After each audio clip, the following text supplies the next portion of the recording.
Selama bertahun-tahun, ada satu keluarga modal AI yang jadi raja. Rajanya object detection. Tapi tiba-tiba muncul penantang baru. Namanya DETR. Idenya brilian, tapi ada cacatnya.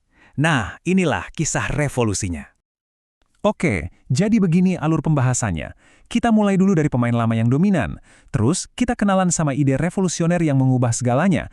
Tapi, kita juga bakal bongkar cacat tragisnya. Dari situ, kita lihat gimana komunitas AI rame-rame memperbaikinya, yang akhirnya membawa kita ke pertarungan puncak, pertarungan para juara. Oke, mari kita mulai dari zaman dulu ya. Sebelum ada DETR, object detection itu, wah, ribet banget. Pikirin aja kayak jalur perakitan mobil yang super rumit. Model-model kayak seri YOLO itu emang jago, tapi mereka butuh banyak banget komponen tambahan yang harus dipasang manual, kayak butuh lem di sana, selotip di sini, biar semuanya nyambung dan bisa jalan. Nah, disinilah inti masalahnya. Pertanyaannya kan jadi, bisa nggak sih kita buang semua keribetan ini? Bisa nggak kita ganti proses yang bertahap dan berantakan ini dengan satu sistem tunggal yang elegan, yang mulus dari awal sampai akhir, atau yang kita sebut end-to-end? Salah satu bagian yang paling bikin pusing itu namanya NMS, atau Non-Maximum Suppression. Coba bayangin deh, model AI-nya itu semangat banget. Dia bikin ratusan kotak prediksi yang tumpuk-tumpukan cuma buat satu objek. Nah, NMS ini tugasnya kayak satpam yang datang belakangan. Dia cuma pilih satu kotak yang paling bagus, terus sisanya dibuang semua. Masalahnya, ini proses terpisah, lambat, dan karena dilakuin setelah training, ya jadinya nggak benar-benar end-to-end kan.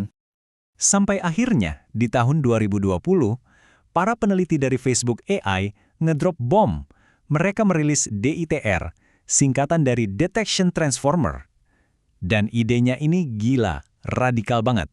Bener-bener ngubah semua aturan main yang ada. Nah, disinilah letak kejeniusannya. Daripada bikin sistem yang ribet, DETR jadi yang pertama kali comot arsitektur transformer yang waktu itu udah sukses banget buat bahasa dan langsung diterapin ke deteksi objek. Semua keribetan yang tadi kita bahas, kayak anchor box, NMS, semuanya dibuang, dihilangin begitu aja. Kunci ajaibnya itu ada di konsep yang namanya object queries. Gampangnya, bayangin aja kita punya 100 detektif super canggih. Jadi daripada nebak-nebak pakai ribuan kotak kayak cara lama, DETR ini cuma ngirim 100 detektif ini buat nanya ke gambar secara barengan. Ada mobil nggak di sini? Kucing ada di mana? Setiap query ini lama-lama belajar jadi spesialis buat nemuin objek tertentu. Dan lihat deh di sini, kita bisa lihat langsung para detektif ini lagi kerja. Perhatiin deh, setiap warna itu mewakili satu detektif. Dan dia belajar buat fokus ke bagian-bagian spesifik dari objek. Ada yang fokus ke kaki zebra, ada yang ke kepala gajah. Keren kan? Mereka nggak nebak-nebak asal, mereka beneran belajar melihat. Prosesnya jadi jauh lebih cerdas dan to the point. Dan hasilnya, yaitu tadi, sebuah sistem yang benar-benar end-to-end. Nggak ada lagi komponen manual. Kunci teknisnya itu ada di bipartite matching. Anggap aja ini kayak Mak Comblang super pinter. Jadi, untuk setiap objek asli digambar, dia bakal jodohin pas dengan satu prediksi terbaik dari model. Nggak ada lagi tuh yang namanya duplikasi.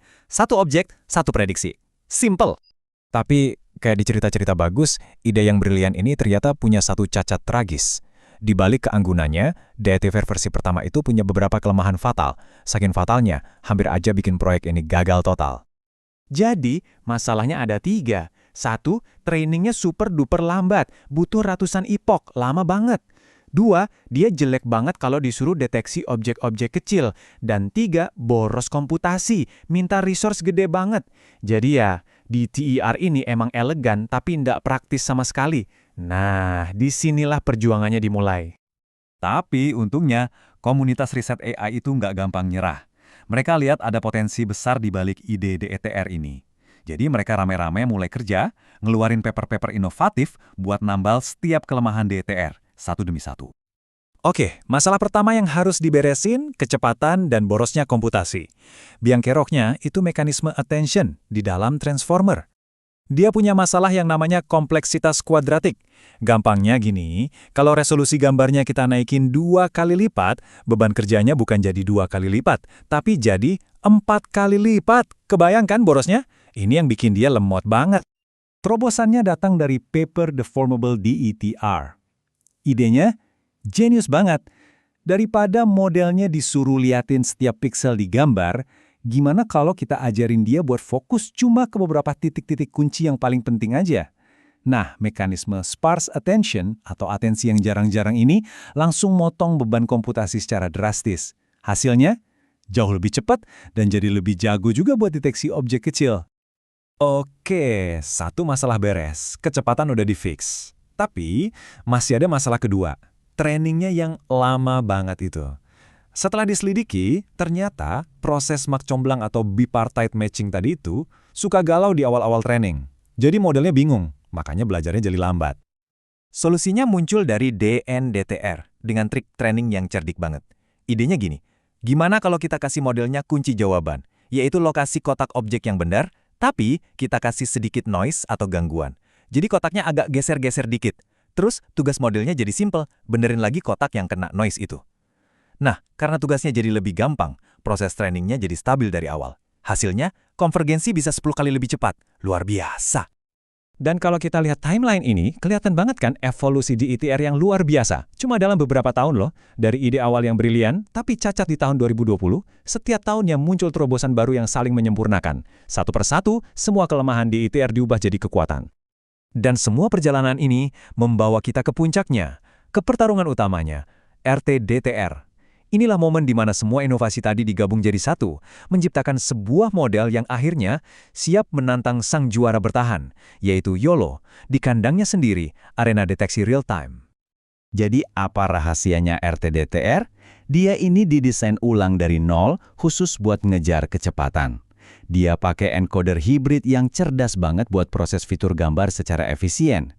Plus, dia nggak pakai semua detektif atau query-nya, tapi cuma milih beberapa yang paling penting aja. Hasilnya, beban komputasi dipangkas habis-habisan, tapi akurasinya tetap tinggi. Terus gimana hasilnya pas diadu beneran? Coba lihat tabel ini deh, ini bukti nyatanya. Kita bandingin aja RT-DTR R50 sama YOLO V8 Lite. Lihat akurasinya, AP-nya. RT-DTR sedikit lebih unggul. Tapi yang gila itu kecepatannya, FPS-nya, 108 kali frame per detik. Jauh di atas YOLO yang cuma 71. Ini bukan lagi sekedar menandingi, ini udah melampaui sang juara. Para penelitinya bahkan pede banget, sampai nulis judul papernya kayak gini. Ini klaim yang besar, dan ini jadi tonggak sejarah baru. Arsitektur di ITR sekarang udah terbukti. Dia bukan lagi cuma konsep akademis yang keren tapi lambat. Dia sekarang adalah penantang sejati, penantang serius di dunia object detection real time. Kisah DETR ini luar biasa kan? Dari sebuah ide brilian yang penuh cacat sampai akhirnya jadi juara real time. Ini bukti nyata betapa kuatnya inovasi yang digerakkan oleh komunitas. Dan ini ninggalin kita dengan satu pertanyaan besar. Kalau sebuah ide yang tadinya hampir gagal aja bisa merevolusi satu bidang cuma dalam 4 tahun, kira-kira paradigma baru apa lagi ya yang udah nunggu kita di tikungan selanjutnya?